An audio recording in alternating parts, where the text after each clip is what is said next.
Solar power out of a filing cabinet? Let's find out. Good day, boys and girls. Did you miss me? I know you did. Hey, today I'm going to be building all this stuff here. I'm going to be putting it in to this cabinet right here. Now you might be saying to yourself, is that a good idea? Put it in the comments down below whether you think that's a stupid idea or crazy good idea. Here's some benefits. It's metal, so if it catches on fire, it's not going to burn or nothing. It's just gonna be outside here on the concrete and bricks. It's pretty safe. You're gonna have some fuses to protect it. I'm not going overkill with the fuses. It's going to be outside on concrete. Nothing really burns around here. We're just going to be a little safe.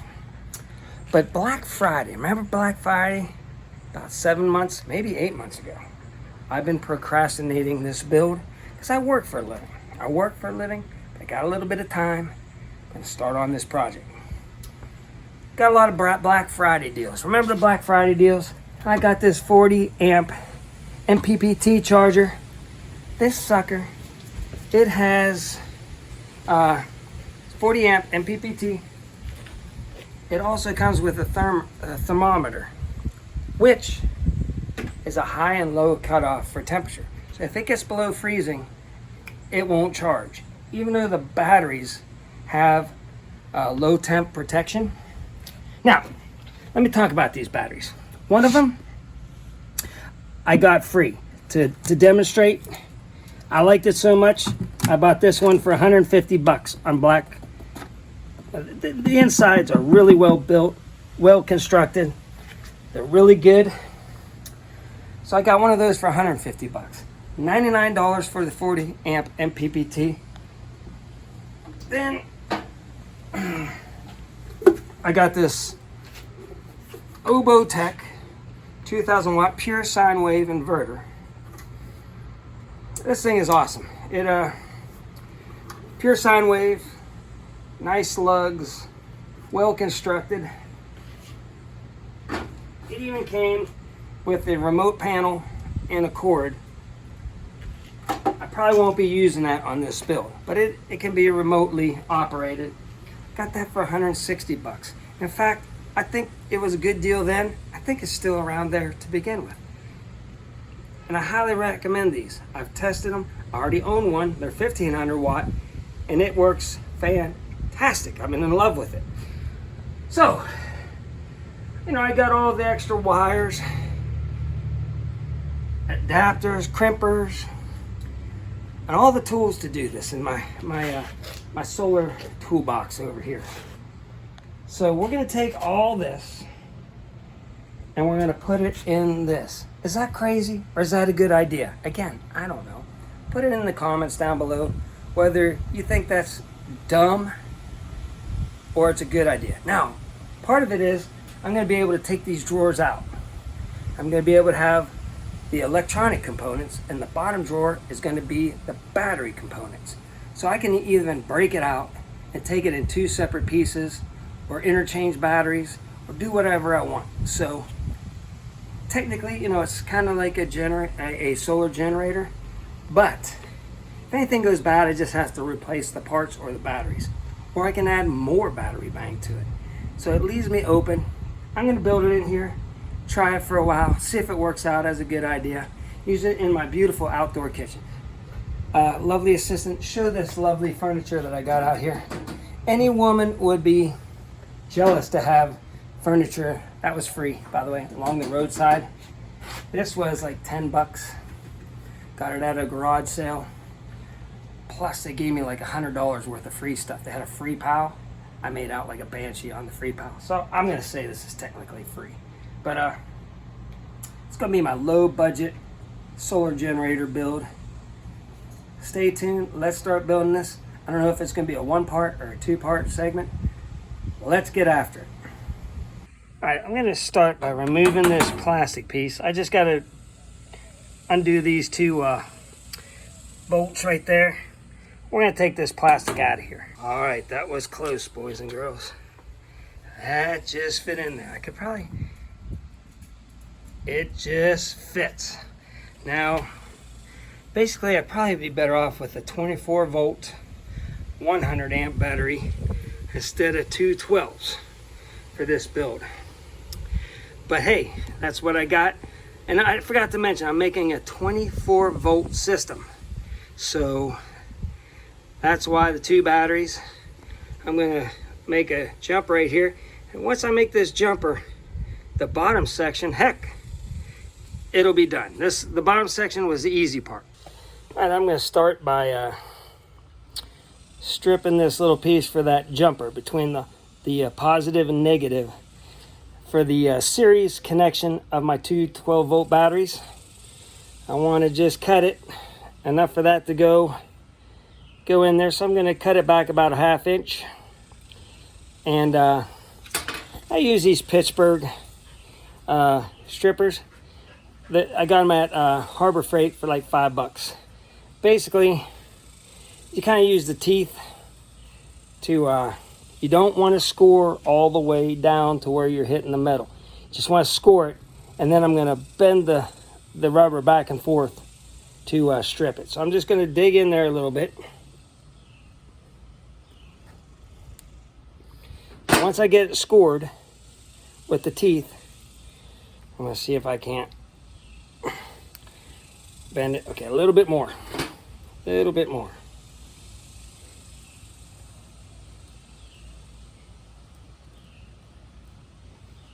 Again, take your time. Don't score your copper. Oh my goodness. Some people say, oh, use a knife. Some people say this. I have good luck with this. I've been doing electronics for a long time. Like, see, now I'm starting to be able to get in there.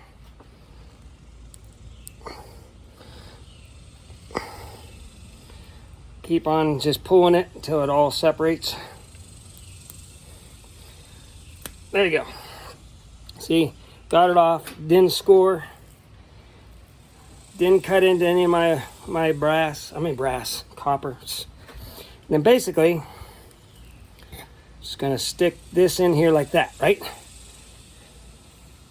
Let me show you the crimper. Hold on, let me grab the crimper. Okay, here's my crimper. Right here. It does all different kinds of sizes. You just hit the spring and you rotate this till you get the right size for these. And I forget what they said. It's 2 gauge. It's 2 gauge. I forget what that translates over to millimeters. But this goes by millimeters. So let me get this adjusted, and then we'll end up making one crimp. I'll show you how to do it. And these were like $38 with a whole bunch of connectors and stuff too. It came with a little connector kit too. So, but you're looking at $30, $40, and you'll have a good proper crimper. Now, some people like the hydraulics. All the hydraulics does really is it crimps it easier. These will crimp the crap out of them, but you just got to put some muscle into it. I'm not doing 1,000 of them. So this is going to work perfect. And when you just pull on the end, if I can't pull this off, all right, just use my crimper I showed you. I can pull, I can yard. I don't feel no motion. I don't feel no motion at all. We got a nice, good, solid crimp here. Now I'm going to go ahead and do the other end, and I'll also put the heat shrink on here, so we'll be ready to go.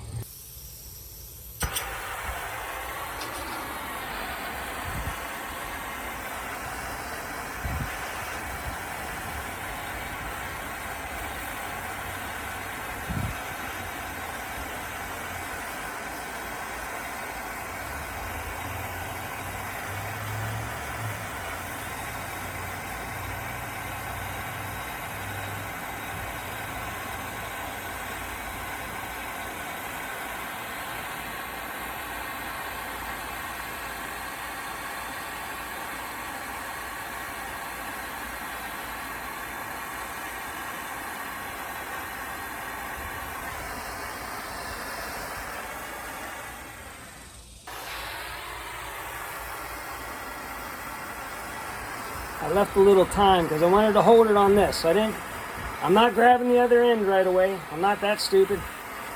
I'm going to show you building a cable, a 2-gauge cable.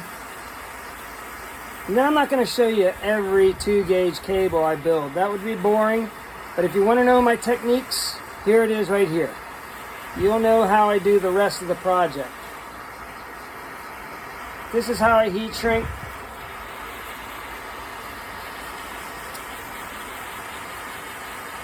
Crimp. This is how I cut the cable, crimp the cable, and then heat shrink the cable. And yeah, you know, you might get a burn mark in your shrink wrap, but who cares? You know, some people use a heat gun.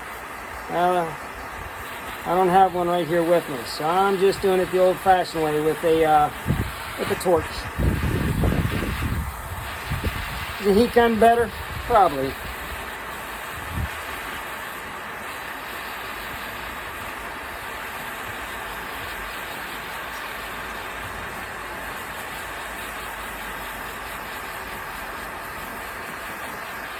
All right. There you go. There's my series cable jumper. Now I made it a little bit long, so I'm going to bend it in a U so it's not under stress. You know, I don't want to just go straight across, because then if the batteries shift around or something, I want to give it a little bit of a breather. So I'll just bend this in a U. I ain't touching this end right now. It's blazing hot. But and then we'll put it right, oh my goodness. I'm going to put it right between these two connections right there. All right. Now again, once I put this on, which I probably will save it till later on.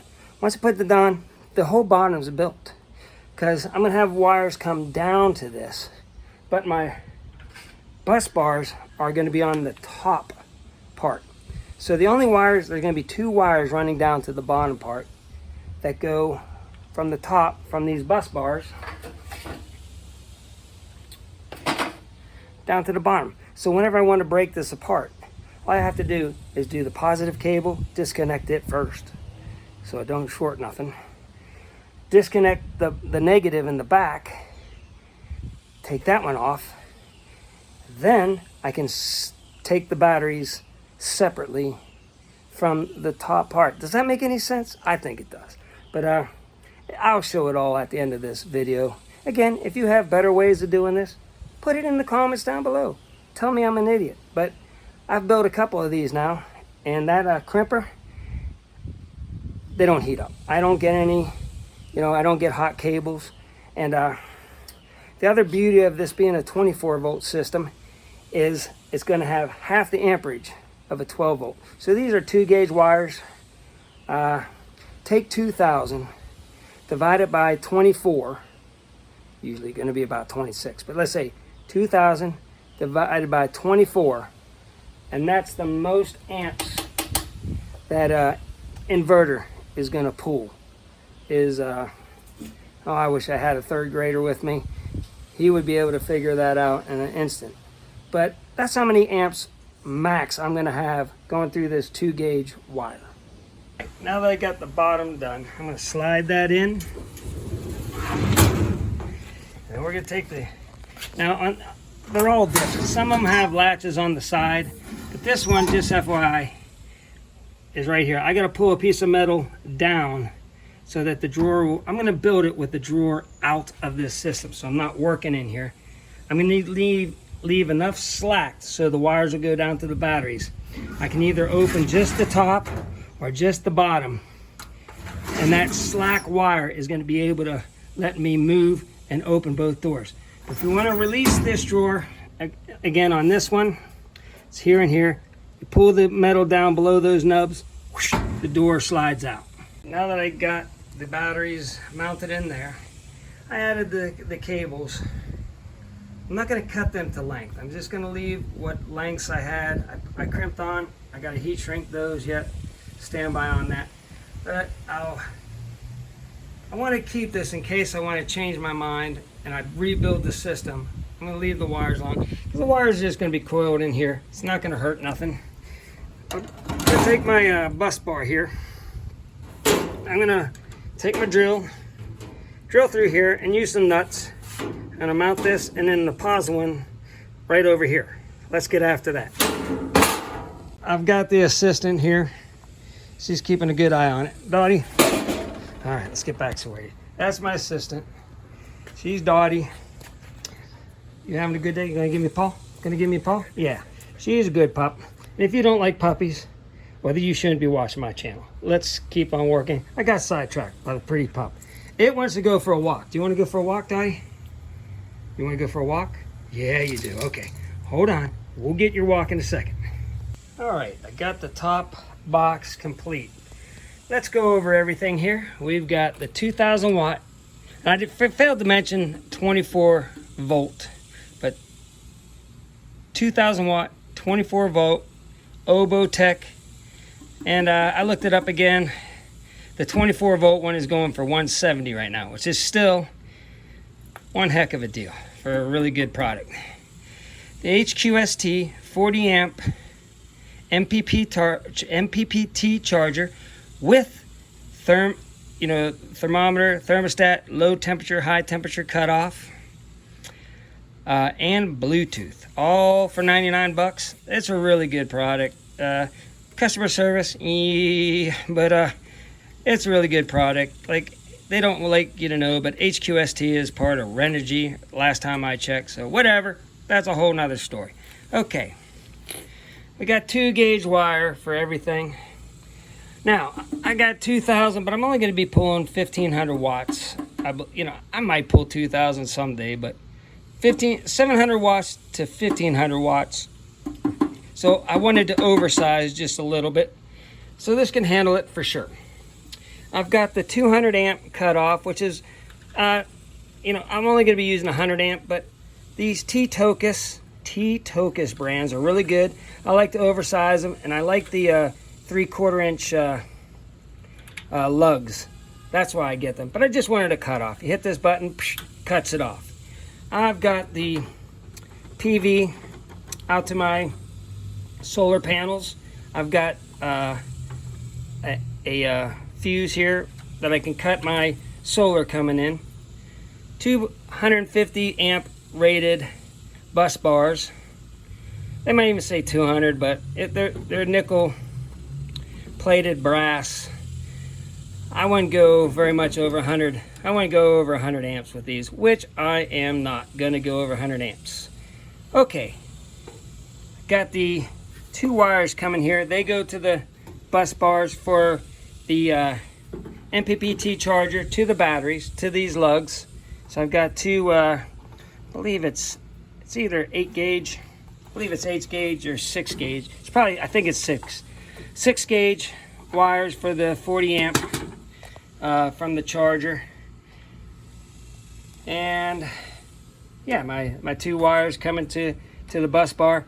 Then off of the cutoff switch, I've got these 2 long cables. One goes straight to the negative bus bar. One goes to the, not to the positive bus bar, but my cutoff.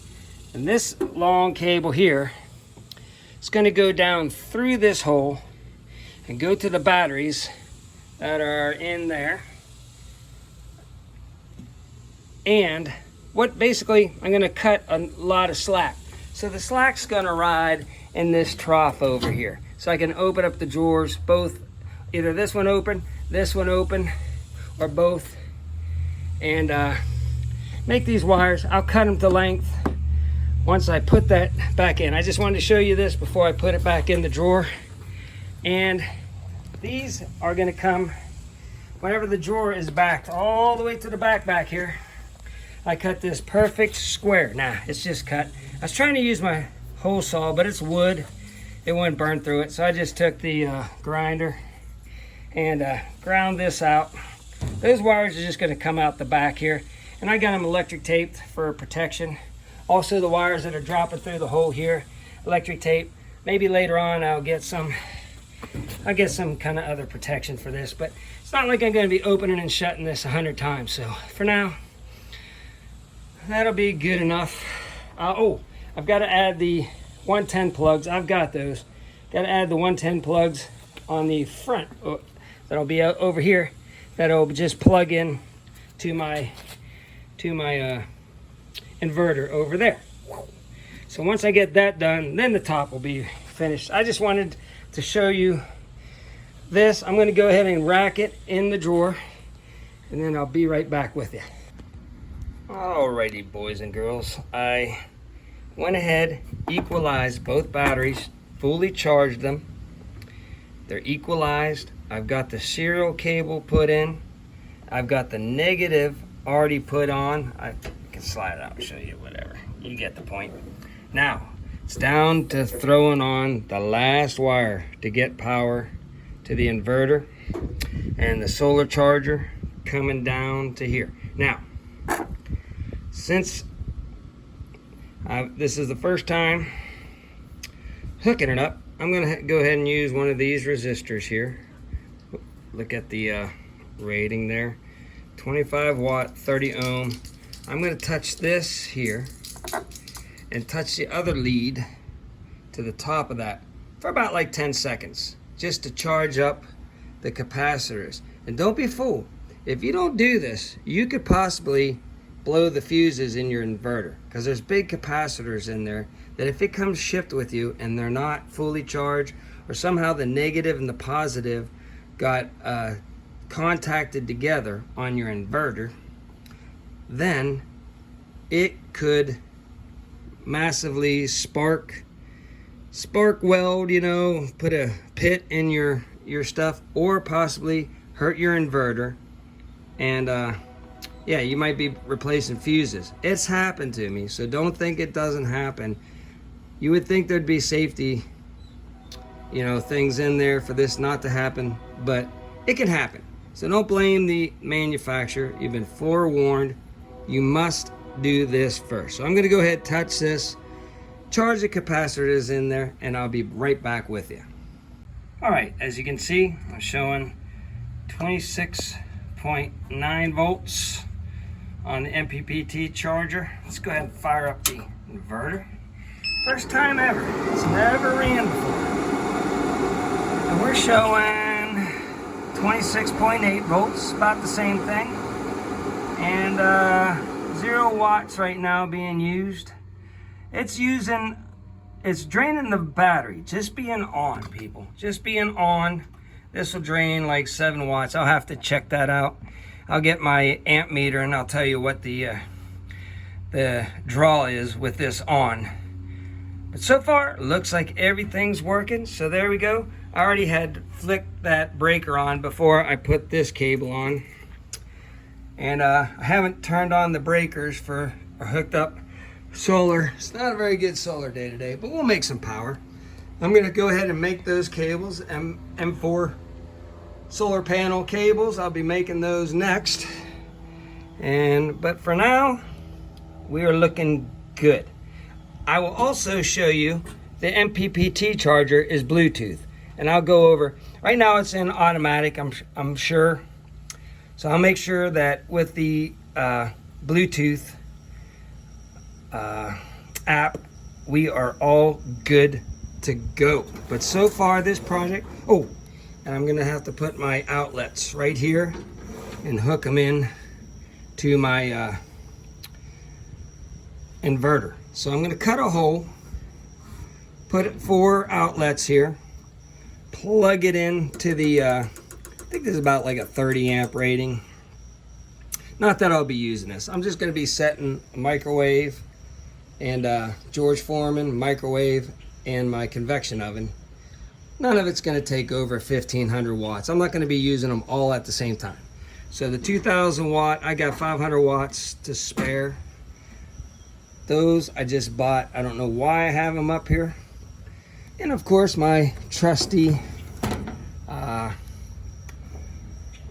Tessman DC clamp meter. Great little meter. So let's wrap this up. I will be getting back to you on the rest of this here in just a second.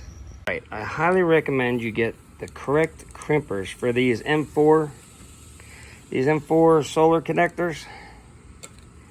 because you're going to get a professional crimp. That's, well, you know it's not going to get overheated. It's properly crimped down. So yeah, get yourself, and I use the 6mm or 6mm2. What kind of cables I've got? Plenty to handle the amperage. It's going to be 50 foot for now until I permanently install this on the solar kitchen. Still haven't figured out. I'll probably just make a mount here. It's in the shade a lot, but since I'm only camping, it's not going to be bad. But yeah, I'm about ready to hook this up. And you know, the satellite dishes are approving. The solar panel mount over there is approving. The ladder that I haven't hung up yet, it's approving. The dog's approving. Yeah, we're about ready to get this thing operational. Again, got to put the AC on the front. But yeah, I might just cook something before I put it on the front just to test her out. All right, also these connectors came with the 2 proper tools. I'm starting to collect these things. I have a whole bunch of them. But yeah, the one fits in there, and then you put the other on there, and you crank down so that you don't accidentally pull this cable out. So yeah, make sure you properly secure the connectors together after you're done crimping them. Sometimes these are stubborn to get apart once you hook them. That's what this tool is too. You just kind of slide it where those 2 connectors connect together. Just slide that down in there. Oh my gosh. And you, this is hard to do with one hand. But there, I pushed it in. Now I can pull it apart like that. All right? That's also what this tool is for, is to disconnect your connectors whenever they're both together. All right, it's a little hazy out. I've got this pretty well angled right at the sun. I caught as much as 170, but we're doing 157 right now with that hazy. I'll take that all day long. And yeah, the battery voltage, I ran the George here for a while, and yeah, I broke out the remote viewer. So I'll just show you again. I'll just stick it in here. I'll let you see what happens here. Stand by.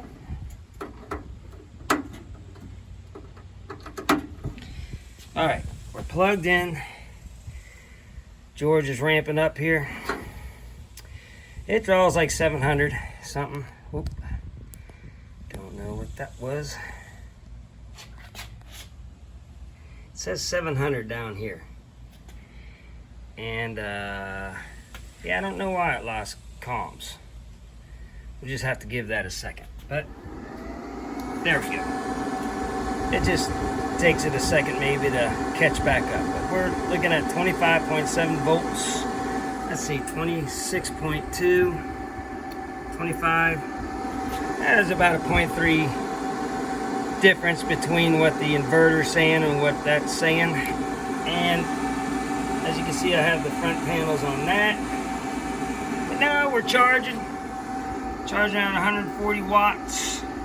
You can go into historical data. It'll kind of tell you, you know, what your cumulative, let me press on this. It'll tell you what all's going on daily, which is nice. All right, so to wrap up this video, the George Foreman is taking 725 watts of AC from the inverter inside the 2-drawer filing cabinet extraordinaire. Now, come up here.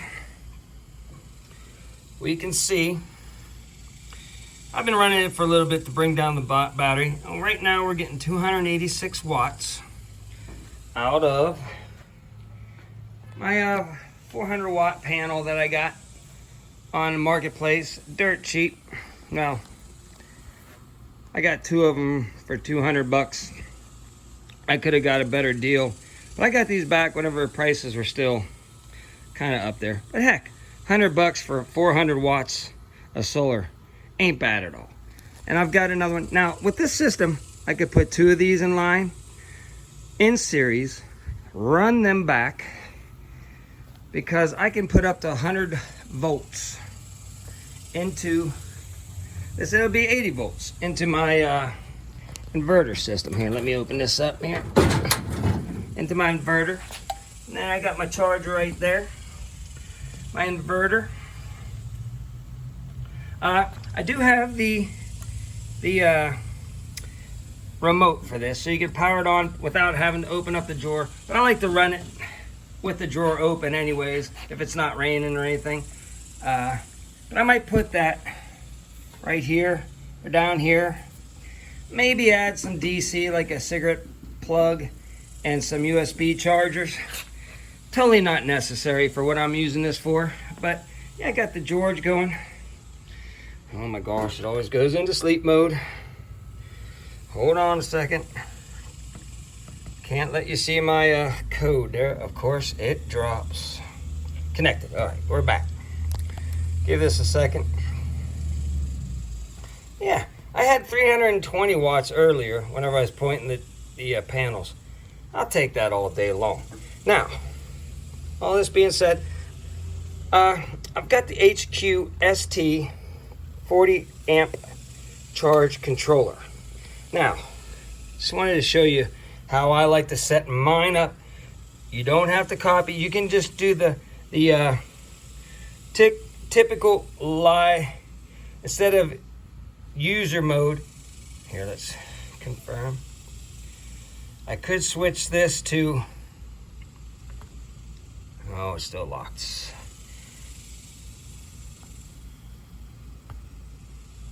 Okay, I could change it to any one of these types of batteries.